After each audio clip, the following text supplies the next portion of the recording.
Abre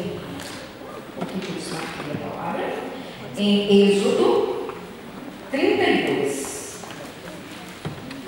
Marca 32 e eu também vou chamar. Que horas são, povo de Deus? 8h30? Já está na hora de terminar, né? Oi, Jesus. Já vou ter.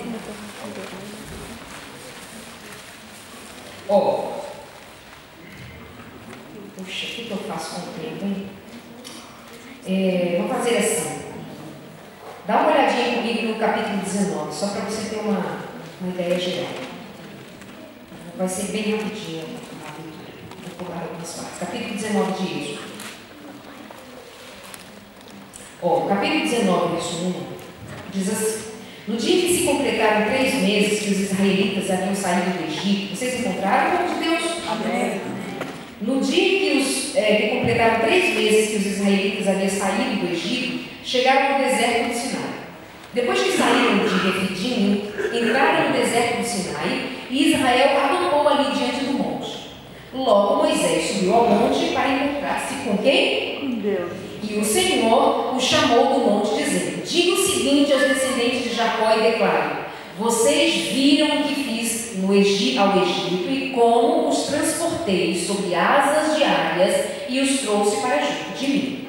Agora, se me obedecerem fielmente e guardarem a minha aliança, vocês serão o meu tesouro pessoal. Gente, a gente pertence a Jesus pessoalmente. Dentre todas as nações, embora toda a terra seja minha, tudo é meu, mas vocês serão para mim um reino de sacerdotes e uma nação santa. Entre todos o Senhor escolheu você, tá? Essas são as palavras que você dirá aos israelitas, Moisés. Moisés então voltou, convocou as autoridades do povo, expôs tudo que o Senhor tinha dito. Verso 8: o povo todo respondeu unanimemente: faremos tudo que o Senhor mandar, faremos tudo que o Senhor ordenou. Verso 9: virei a você numa densa nuvem, a fim de que o povo, ouvindo falar-lhe, passe a confiar sempre em você. Então Moisés relatou ao Senhor o que o povo disse. O que foi que o povo disse, queridos? Faremos tudo que o Senhor ordenou. Agora o verso 10. E o Senhor disse a Moisés: vá ao povo, consagre-se hoje e amanhã, eles deverão lavar as suas vestes. Deverão o quê? Lavar as suas vestes. E estar prontos no terceiro dia. Nesse dia o Senhor descerá sobre o monte Sinai à vista de todo o povo. Verso 14. Tendo Moisés descido do monte, consagrou o povo e eles lavaram as suas vestes. Disse ele então ao povo: preparem-se para o terceiro dia, e até lá nem se acheguem a mulher. Ao amanhecer do terceiro dia houve trovões, raios, uma densa nuvem cobriu o monte e uma trombeta ressoou fortemente. Todo o acampamento tremeu. Todas as pessoas naquele acampamento tremeram de medo. Verso 18: o monte Sinai estava coberto de fumaça. O Senhor tinha descido sobre ele em chamas de fogo. Dele subiu fumaça como que de uma fornalha. Todo o monte tremia violentamente e o som da trombeta era cada vez mais forte. Então Moisés falou e a voz de Deus lhe respondeu. O Senhor desceu ao topo do monte Sinai e chamou Moisés do alto do monte. Verso 21: e o Senhor lhe disse: desça e alerte o povo que não ultrapasse os limites para ver o Senhor, e muitos deles pereçam. Mesmo os sacerdotes que se aproximarem do Senhor devem consagrar-se, senão o Senhor os punirá. O que aconteceu naquele lugar? O Senhor diz assim: Moisés, diz o povo que se consagre. A consagração passou por lavar as suas vestes. A consagração parou por parar tudo e concentrar-se. Em 3 dias o Senhor viria falar ao povo, e ele fez. Com trovões, com relâmpagos, com fumaça, o trono, aquele lugar, as pedras queimavam, fumegavam, fumaça, a extraordinária presença de Deus estava ali, e o povo via, e o povo disse: tudo que o Senhor disser, nós faremos. Agora vem comigo no capítulo 32, e você conhece muito bem. O que foi que aconteceu no capítulo 32? O povo, ao ver que Moisés, verso 1, o povo, ao ver que Moisés demorava a descer do monte, juntou-se ao redor de Arão e lhe disse: venha e faça para nós deuses que nos conduzam, pois esse Moisés, o homem que nos tirou do Egito, nós não sabemos o que aconteceu com ele. Isso é verdade? O povo sabia ou não sabia onde Moisés estava? Sim, sabia. Agora, quanto tempo Moisés ficou lá em cima com o pai? Lembram? Quantos dias? 40 dias. Cadê aquele povo que, diante dos relâmpagos, dos trovões, da manifestação da glória de Deus, aquele povo que tremendo, disse: Moisés, Moisés, nós vamos ser destruídos por causa da manifestação poderosa de Deus, onde a natureza toda se manifestou. Passados 40 dias, eles esqueceram de tudo. E foram agora ao sacerdote Arão e disse: nós queremos um Deus. Verso 2. Arão, covarde, fraco, temendo, Arão disse: tirem os brincos de ouro das suas mulheres, dos seus filhos e suas filhas e tragam-nos a mim. Todos tiraram seus brincos de ouro e levaram a Arão. Ele os recebeu, fundiu, transformou num ídolo, modelou uma ferramenta própria, ele fez com as próprias mãos, dando-lhe a forma de um bezerro, e então disseram: eis aí os seus deuses, ó Israel, que tiraram vocês do Egito. Em 40 dias eles fizeram um bezerro de ouro, um deus de maldição para a vida deles. Vendo isso, Arão edificou um altar diante do bezerro, pôs o bezerro ali e o povo continuou a adorar. E disse: amanhã haverá uma festa dedicada ao Senhor. Que Senhor! Na manhã seguinte ofereceram holocaustos e sacrifícios de comunhão para o bezerro de ouro. O povo se assentou para comer, beber, levantou-se para entregar a farra. Então o Senhor disse a Moisés: desça, porque o seu povo que você tirou do Egito corrompeu-se. Muito depressa se desviaram daquilo que lhe ordenei e fizeram um ídolo em forma de bezerro. Verso 9. Disse o Senhor a Moisés: tenho visto que este povo é um povo teimoso, um povo de pescoço duro, um povo obstinado. Deixe-me agora, para que a minha ira se acenda contra eles e eu vou destruir. Depois eu farei de você, Moisés, uma grande nação. Aí no verso 11, Moisés, porém, suplica ao Senhor, o seu Deus, clamando ao Senhor: por que se acenderia a tua ira contra o teu povo que tiraste do Egito com grande poder e forte mão? O que diriam os egípcios? E aí Moisés interage com Deus, Moisés fala com Deus, e isso que eu tenho dito para vocês fazerem com Deus, ele faz. E ele dá argumentos para o Senhor. Veja o verso 2. Por que diriam os egípcios? Foi com a intenção maligna que ele os libertou para matá-los nos montes e bani-los da face da terra? Arrepende-te. Olha o pedido que Moisés faz com Deus. Arrepende-te do fogo da tua ira. Tenha piedade, não tragas este mal sobre o teu povo. Lembra-te dos teus servos, de Abraão, de Isaque e de Israel, aos quais jurastes por ti mesmo. Farei, o Senhor disse, farei que os seus descendentes sejam numerosos como as estrelas do céu. Lhes darei toda essa terra, porque lhes prometi que será a sua herança para sempre. Olha só o que Moisés fez, é isso que eu estou pedindo para vocês aprenderem a fazer com o Eterno. Fale com Deus, fale, diga para Ele do seu coração, fale. E espere Deus falar com você. E no verso 14 diz: e sucedeu que o Senhor arrependeu-se do mal que ameaçava trazer sobre o povo. O Senhor voltou atrás, teve misericórdia daquele povo naquele momento. Então Moisés desceu do monte e foi até o povo, como vocês sabem. Agora, lê comigo capítulo 33, verso 1. Depois ordenou o Senhor a Moisés: saia deste lugar com o povo que você tirou do Egito. Vá para a terra que prometi com o juramento a Abraão, Isaque e Jacó. Vai. Verso 2. Eu mandarei à sua frente um anjo, expulsarei os cananeus, todos os inimigos. Verso 3. Vão para a terra onde há leite e mel com fartura, mas eu não irei com vocês.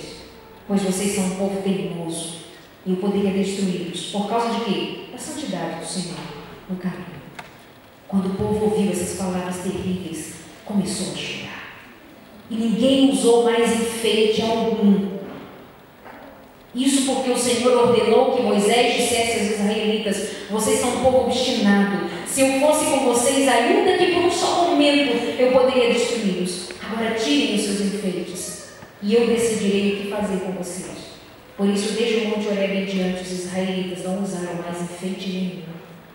Sabe, meus amados, de vez em quando alguém pergunta a respeito de joias, de enfeites, e eu tenho dito: sim, deixa isso quieto, deixa isso no Monte Horebe, vamos que vamos seguir a nossa vida cristã. Tem muita coisa para a gente limpando, para a gente se preocupando com coisas de estarem penduradas, penduricárias aqui ou acolá, vamos embora. É tempo de nós estarmos na expectativa do que Deus está por fazer. Olha esse povo aqui, o Senhor disse: eu não vou com vocês, tirem os enfeites, tirem, parem com se preocupar com essas coisas, de pendurar essas coisas. Eu sei lá o que mais o Senhor disse, eu só sei que Ele disse: tirem, fiquem quietos, façam jejuns. Um jejum no corpo, demonstrem que vocês estão tristes, demonstrem que vocês querem a minha presença. E o povo ficou quietinho, tirou todos os enfeites, até para fazer referência ao bezerro de ouro. E então eles ficaram quietos, e a palavra diz que desde aquele tempo os israelitas não usaram mais aqueles enfeites. Aí acontece o que eu quero desejar para mim e para você, no verso 12. Disse Moisés ao Senhor: tu me ordenaste dizendo: conduz este povo. Amados, vamos fazer a leitura, olhem para a palavra, leiam a palavra em oração. Nós estamos em audiência com o Eterno.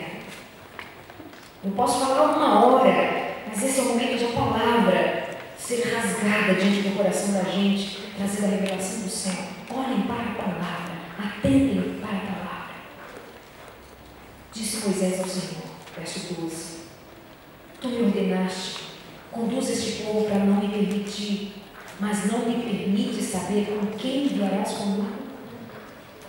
O Senhor disse: eu o conheço pelo nome, e de você tenho me agradado. Se me vês com agrado, revela-me, Senhor, os teus propósitos, para que eu te conheça e continue sendo aceito por ti. Lembra-te de que esta nação é o teu povo. Orava Moisés. E o Senhor respondeu: eu mesmo acompanharei e lhe darei descanso. Cadê o Deus que disse que não ia? Cadê o Deus que disse: não vou? Cadê o Deus que disse: vou mandar um anjo adiante de vocês? Cadê Ele? Ele não resiste a um coração quebrantado. Ele não resiste. E aí Moisés se quebrantou, pediu, clamou e disse: Senhor. E ele disse: tá bom, Moisés, eu mesmo vou com vocês e eu vou te dar descanso, Moisés. Então Moisés declarou: se não fores conosco, não nos envies desse lugar. Como saberão que eu e o teu povo podemos contar com o teu favor se não nos acompanhares? Que mais poderá distinguir a mim e ao teu povo de todos os demais povos da terra, se não for a tua presença? E o Senhor disse a Moisés: eu farei o que você me pede, porque tenho me agradado de você e conheço pelo teu nome. Isso é uma semana de oração. Algum dia não dá. Isso é uma semana de oração, tudo que nós vemos aqui. Mas eu quero que o Espírito Santo declare para você as verdades que Ele queira declarar hoje. Mas basicamente, toda essa narrativa diz a respeito, inclusive, do que nós vivemos aqui nos últimos dias. Diz a respeito de todos os dias, quem veio todos os dias, ou quem participou ao máximo de ter sido convidado a fazer um concerto novo com Jesus Cristo. E muitos de nós aqui fizemos concerto com o Senhor. E na semana passada, sábado à noite, nós encerramos um outro momento e começamos outro, e foi feito concerto com Deus, por meio da palavra trazida pelo pastor Victor. E o Senhor ministra sobre nós durante todos esses dias, e o seu coração está sendo convidado a andar em qualidade de vida. E eu sei que você andou prometendo andar em novidade de vida ao Senhor, ou pedindo a Ele esse novo caminho. E eu sei que muito coração aqui tem sido tocado pela presença do Espírito de Deus. Eu não tenho a menor dúvida, porque a palavra de Deus não volta vazia. Mas a questão é, naqueles dias, viram a manifestação da glória de Deus, em 40 dias esqueceram. Em quantos dias você vai esquecer daquilo que o Senhor está ministrando ao seu coração? Será que você vai ser mais um daqueles que esquecem da ministração de Deus na sua vida? Será que eu ou você, nós vamos ser mais um e outro que perece no deserto, enquanto o Senhor, em grande profusão, derrama a sua presença? Daqui a 40 dias você vai lembrar de quê? Do que nós ouvimos aqui? E que ficou no passado? Em quantos dias alguém aqui vai começar a construir o seu bezerro de ouro? E o seu bezerro de ouro pode ser esse seu melhor amigo, que ganha espaço no teu coração, fazendo você viver uma ilusão, numa expectativa que não tem fim. Esse pode ser o seu bezerro de ouro. Pode ser o seu bezerro de ouro qualquer coisa. O seu bezerro de ouro pode ser idolatrar um filho e achar que a tua vida se concentra no filho. Pode ser idolatrar o seu marido, pode ser idolatrar o teu trabalho, idolatrar estar aqui, idolatrar qualquer coisa que está roubando o lugar de Deus. Pode ser que isso ainda, esse ídolo ainda não esteja totalmente construído, mas pode ser que nos próximos dias você se depare com uma situação que o Espírito Santo lembre a você, pode ser esse o seu bezerro de ouro. Pode ser o seu bezerro de ouro, esse maldito orgulho que você tem. Tem famílias dentro da casa de Deus que não se falam. Eu pergunto para você, para que céu você quer ir e para onde você está andando, em nome de Jesus? Que ídolo maldito é esse chamado orgulho, que você se prostra diante dele e presta culto a ele? Quando nós vamos ser alcançados pelo Espírito de Deus para entrar em novidade de vida de verdade? Quando nós vamos ter uma santa ceia em que nós vamos parar de lavar os pés dos amiguinhos? Quando nós vamos parar de lavar os pés dos amiguinhos nos corredores da igreja? Quando nós vamos parar de lavar os pés, só os pés do meu marido, os pés da minha esposa, porque eles convivem bem entre si, mas eu não lavo os pés do meu, entre aspas, inimigo, porque eu não procuro para dizer perdoa-me. Porque você espera que o outro reconheça que perdoou. Eu vou precisar lhe dizer outra coisa em nome de Jesus Cristo. Quem tem problema com o outro é você, que não tem compaixão suficiente para perdoá-lo da sua iniquidade. Não é o outro quem precisa vir se rastejando, pedindo a você, e não é o outro que tem toda a responsabilidade do mundo sobre aquilo que você considera ser a ferida entre vocês. Quem tem problema que precisa ser levado ao altar do Senhor e pedir cura para a tua alma,